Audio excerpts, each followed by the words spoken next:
Hey there guys, what's up? It's 2016 and I want to do a quick update on my servers here. Sorry for the god-awful video quality, but this crappy camcorder from 2005 is all I have at the moment. This is my main server and it's getting a lot of upgrades, so be prepared. This thing right here is currently running 250 gigabytes of storage, which is so much, not really. I filled that up in less than 6 months, so time for an upgrade there. I got these Western Digital 1 terabyte black hard drives from Amazon, and those are going in there. I have 2 of them. Very soon they will become RAID 1, and they'll go in those 2 drive bays right there, 0 and 1. Then the current drives in there, which are 250 gigabytes, will be bumped over to the other 2 bays, which are empty at the moment. And those will just be random storage drives. Since they won't be in RAID anymore, they'll just be single drives. I'll use them for like non-important storage, like movies and temporary torrents and crap like that. Yeah, so that's what those current drives will be doing. They're going to be repurposed. Just another quick update on the main VM host here. That's going to be switching to Proxmox very soon. Once I install the new drives, I'm going to be doing a fresh, clean install of Debian 8, and then I'll install Proxmox on top of that. This server is going to be my main server. You'll see in a minute here that I just got another server, but this one will still be my main one that runs all the websites, all my email, all the critical stuff that can't go down for more than a few minutes. Another quick update to the room is the new security we got in here. Just like a real data center, we got some security cameras. No, not really. This is more just for me to check on the room. It's not really much for security, although it does record, and it has caught somebody stealing candy from my drawer. Totally not my little sister. But yeah, that thing is pretty cool. It's a pan-tilt zoom. I can, control it from anywhere through VPN. And yeah, it works great. For $32, it's a really awesome little camera. I've used it more than once already, and yeah, it's just been pretty awesome. Going up a little bit though, you'll see we have a new server up there, and this one is the new one. That's pretty much an identical clone of the one down there, but this one is the new server that I got for Christmas. Same exact model, although these things don't have models because Rackables is too cool for that. It's just a standard Rackables 2U server, nothing too fancy there. Same specs, 16 gigs of RAM. It's got a dual Xeons. I'll put the actual product number here on the screen because I don't know it by heart.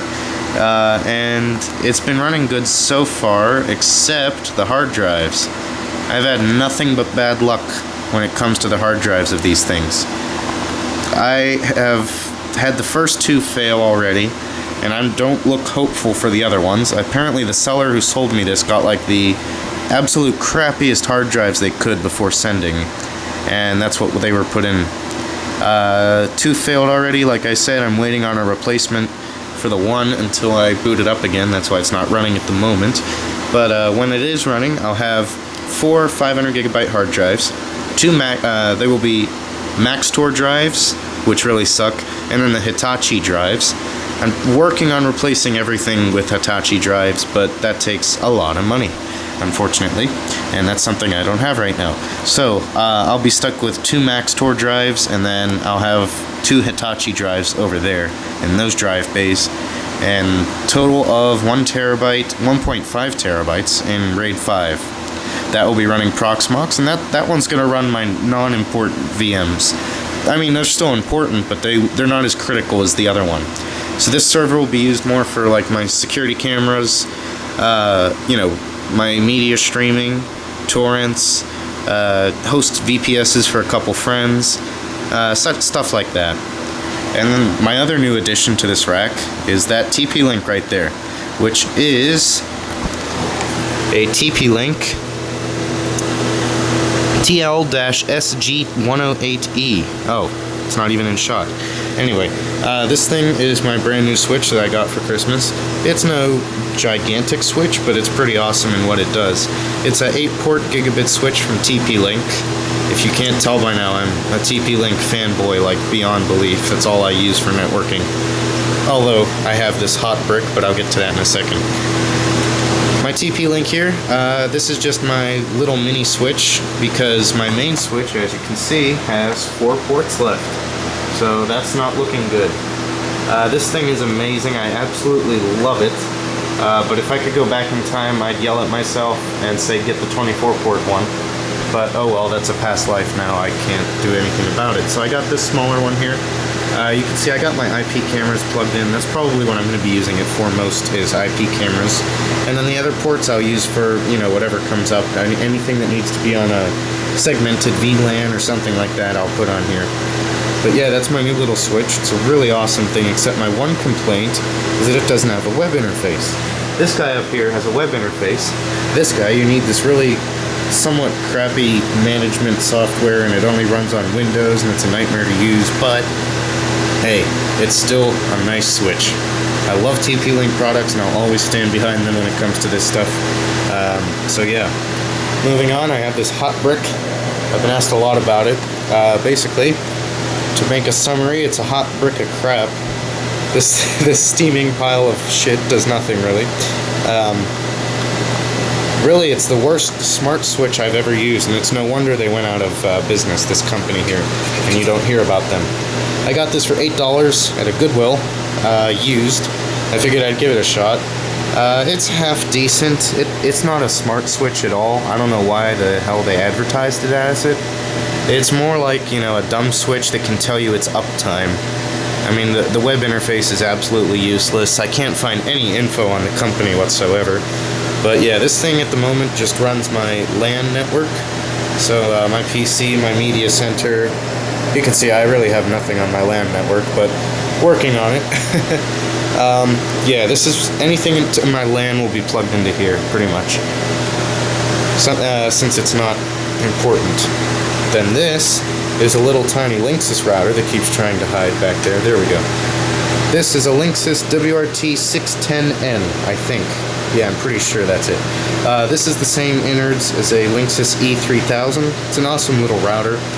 Basically, quick rundown what this does. I use this to route my internets for our local wireless community. I'm part of PitMesh, which is a really awesome group. We're making basically like a gigantic LAN network in Pittsburgh, all through wireless. So this connects to an antenna outside there, way outside. You can't see it, but this connects, and then this connects to a house that's 1,000 feet up the hill, which then connects 3 miles to downtown Pittsburgh. So yeah, this thing routes all my packets for my VMs, my computers over there.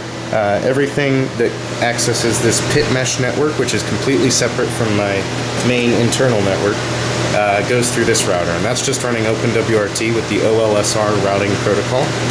And that just kind of hides right there, since, well, it's really the perfect place to put it. I mean, it fits nice, it works, yeah.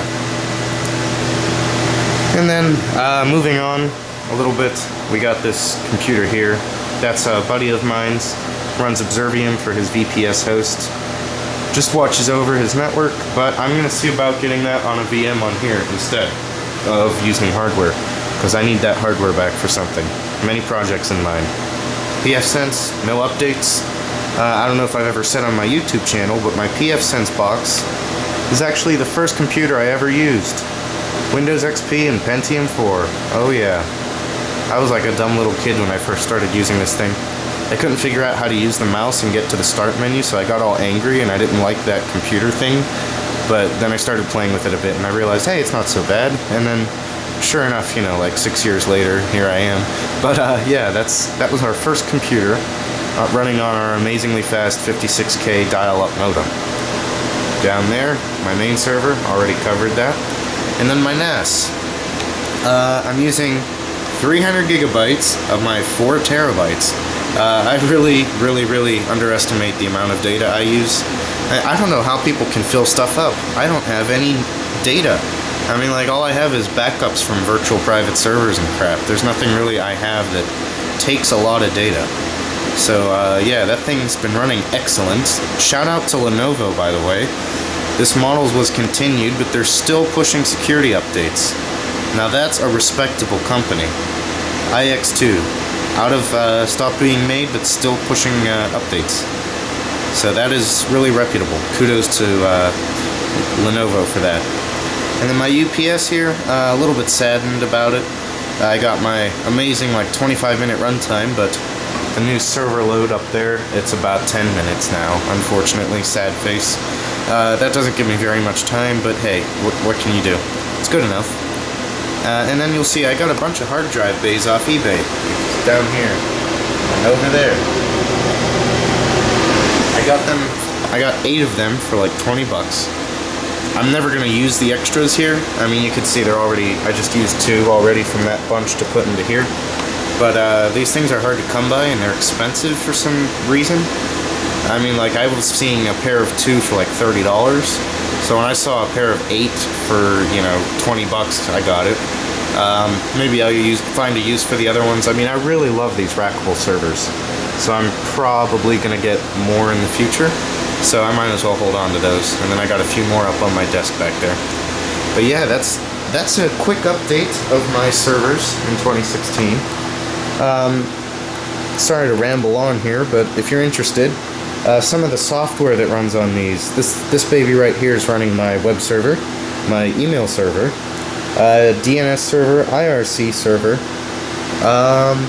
What else is it running? It's running my security camera server, and which is ZoneMinder, and yeah, I think it's database server as well. I'm also hosting 2 separate VMs just for a client who has a very big website. I use them a lot, so I mean their VM gets used a lot, so I made them their own separate VMs instead of sharing it on my main web server. And then updates up here. Verizon, which is the best internet provider in my opinion. I know there's a lot of hate out there for them, and they say the support's terrible and all this crap, but I've had nothing but a wonderful experience. My internet has not gone down once in the 2 years I've had them. The service is rock solid. There was a little bit of a time there where like my speeds dropped from 80 megabits per second to about 20. But they resolved that in about 3 days. It was something with the routing up at the higher level, but that's resolved now. So I currently have an 80 megabit per second fiber connection. However, I'll be getting 100 megabits per second January 25th. So in a few days, a week or 2, I will have a very fast fiber connection thanks to Verizon. They're just great. But yeah, that's overview of my network, everything that's been happening. Thanks for watching, and stay tuned. If you like these videos, I'll do them more often. Quick plug right here if you like server stuff like this, because apparently there's a huge community for this on YouTube. If you enjoy this kind of stuff, please visit thecomputercrowd.net. It's an amazing place to ask all kind of questions about servers, networking, Linux, Windows, all sorts of stuff. If you're into this home server type, check it out. I mean, ask a question, post it there, you know. I'll be on there under the name Justin, and yeah, I'll be looking forward to seeing anyone who signs up. It'll be really fun. Alright, thanks for watching my video, and I'll see you later.